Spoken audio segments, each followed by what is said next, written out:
Have you ever felt that sudden, unexpected urge to go to the bathroom and wondered, why now? Or maybe you've laughed a little too hard and felt something leak. You're not alone, and you're definitely not the only one searching for answers. In fact, millions of people, especially women over 40 and men over 50, deal with bladder issues every single day. But here's the thing, hardly anyone talks about it. It's considered embarrassing, private, even taboo. So what happens? People suffer in silence, thinking it's just part of getting older or that they'll deal with it later. But guess what? There are real, gentle solutions out there. Natural, non-invasive, life-changing. And today we're going to talk about them. No awkward language, no sugarcoating, just honest, clear answers that will help you understand what's going on and what you can do about it, starting right now.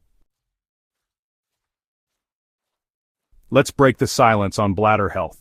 And let's start by understanding what your bladder actually is and how it works.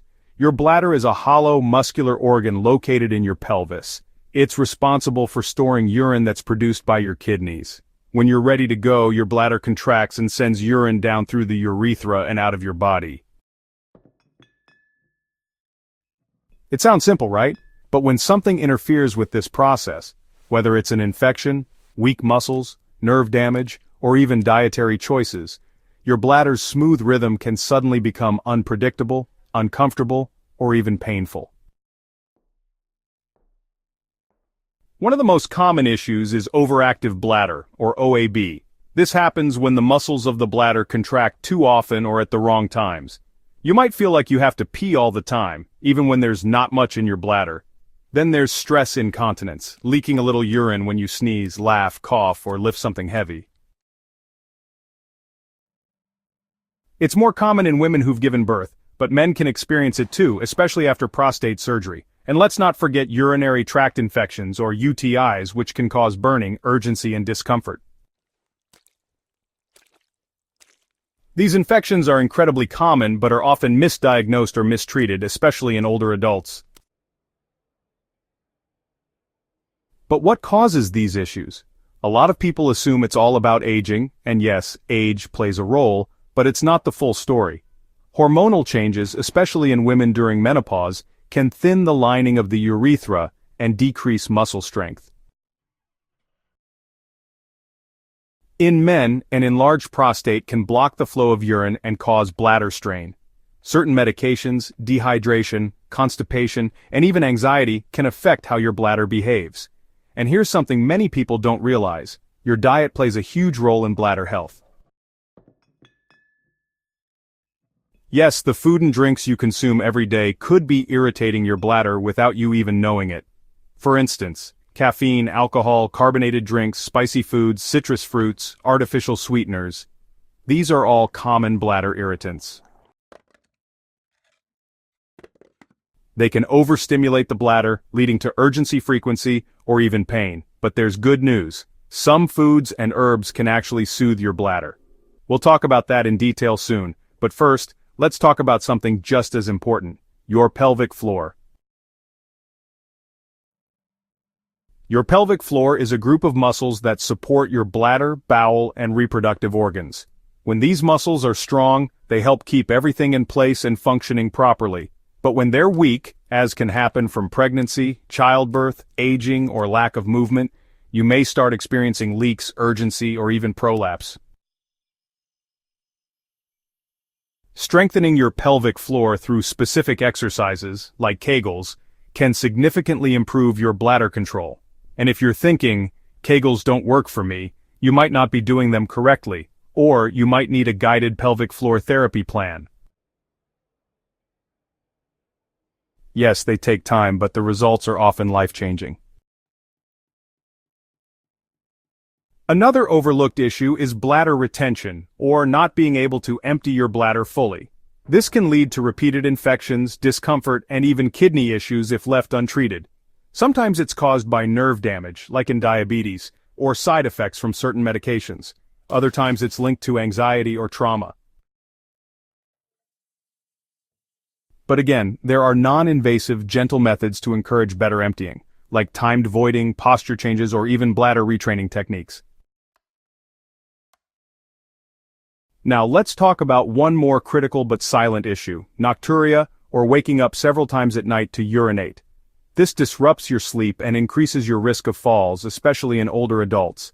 Many people chalk it up to just getting older, but often it's a sign of an underlying issue, either with your bladder, kidneys, or heart. It could also be linked to excess evening fluid intake or the side effects of medication. There are gentle lifestyle changes like adjusting fluid timing, limiting salt, and supporting bladder hormones that can make a huge difference. So far, we've uncovered the basic mechanics of bladder health, common problems like overactive bladder incontinence, urinary tract infections, retention, and nocturia, and how things like hormones, diet, medication, and pelvic muscle tone affect bladder function. But now it's time to dive deeper into solutions. Not surgery, not harsh pharmaceuticals. We're talking natural, practical, at-home ways to support your bladder and take back control of your body. If you've stayed with me this far, you're already ahead of 90% of people who silently suffer without action. In the next segment, I'm going to reveal specific foods, drinks, herbs, and easy daily habits that can restore your bladder health naturally and gently. You're going to learn how to read the signals your body is sending, how to respond in real time, and how to build a bladder-friendly lifestyle that feels empowering, not restrictive. Now that we understand how the bladder works and what can go wrong, let's talk about what you can actually do, today, from the comfort of your home, to start making things better. We're going to focus on solutions that are non-invasive, practical, and backed by experience and research. These are not fads or quick fixes. These are everyday changes that can support your bladder, soothe irritation, and improve control over time. Let's start with bladder-friendly hydration. The first thing most people do when they start having bladder issues is cut back on fluids. That makes sense on the surface. Less fluid means fewer bathroom trips, right? Wrong. When you reduce your fluid intake too much, your urine becomes more concentrated, which actually irritates the bladder lining. This leads to more urgency, more discomfort, and an even greater risk of infection. The key is to stay hydrated with the right fluids. Water is ideal, but you can also try infused waters with cucumber, basil, or a touch of aloe vera, natural ingredients that have a cooling anti-inflammatory effect on the bladder. Avoid caffeinated beverages like coffee, tea, energy drinks, and sodas. Caffeine acts as a diuretic and bladder stimulant. Even decaf coffee contains small amounts of caffeine and acidic compounds that can irritate the bladder. If you're used to drinking coffee in the morning, try switching to herbal teas that are known to be bladder-friendly, like chamomile, marshmallow root, or cornsilk tea. These herbs help calm the bladder and reduce inflammation naturally. Start with 1 cup a day and see how your body responds. Next up, food choices. The bladder, just like your gut, reacts strongly to what you eat. Highly acidic, spicy, and processed foods can trigger bladder spasms, urgency, and discomfort. If you have symptoms of overactive bladder or interstitial cystitis, consider cutting down or avoiding. Alright, let's talk about some foods you'll want to avoid if you're trying to keep your bladder happy. Tomatoes and tomato-based sauces can be pretty irritating, so it's best to skip those. Citrus fruits like oranges, lemons, limes, and grapefruits can also trigger discomfort. Vinegar-based dressings and pickled foods are another group to watch out for. And yeah, chocolate and artificial sweeteners might seem harmless, but they can actually cause some issues. Lastly, hot peppers and spicy condiments are definitely on the no-go list, as they can really aggravate things. Instead, try loading up on anti-inflammatory soothing foods that are much gentler on your system, like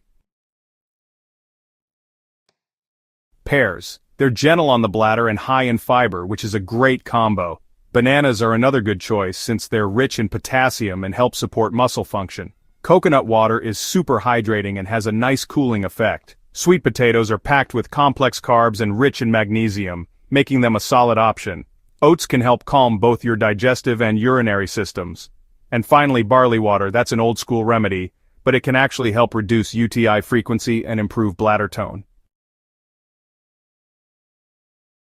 Let's talk about supplements and herbs. While everyone's body reacts differently, some herbs have been shown to help soothe bladder symptoms and improve control.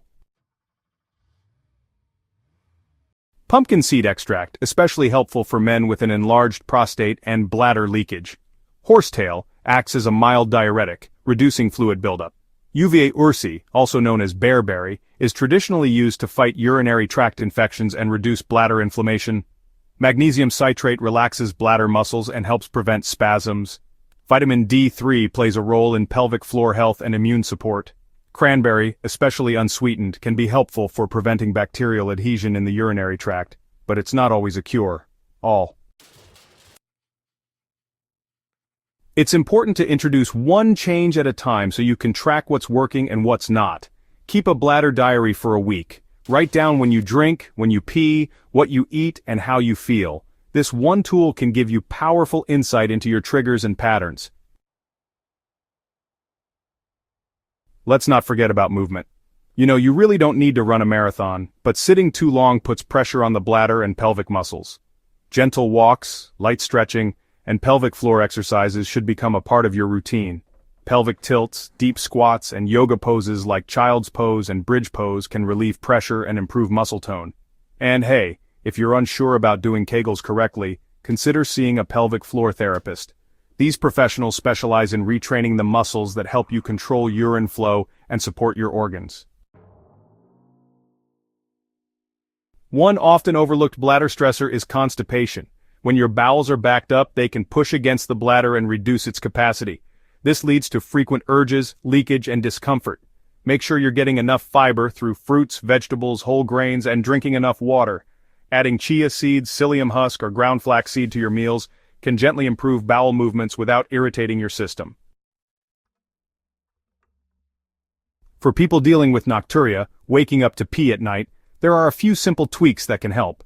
First, limit fluids 2 to 3 hours before bed, but make sure you stay hydrated during the day. Avoid salty snacks and high-sodium meals at dinner, as salt makes your body retain fluid and then release it at night. Elevate your legs for 30 minutes in the evening to allow fluid that's pooled in your lower body to circulate and be eliminated before bedtime. If you take a diuretic medication, talk to your doctor about taking it earlier in the day. Let's address the emotional and mental side of bladder problems. Many people start feeling anxious, embarrassed, or even depressed when their bladder doesn't behave the way it used to. They stop going out, avoid long drives, or limit their social life. Over time, this affects confidence, relationships, and joy. That's why it's so important to take a compassionate approach. Don't blame yourself. Don't feel shame. Your body is sending signals. It's your job to listen and respond, not judge. Breathing techniques, guided relaxation, and even mindfulness-based bladder retraining can help. This involves gradually extending the time between bathroom trips, calming the mind, and reducing urgency panic.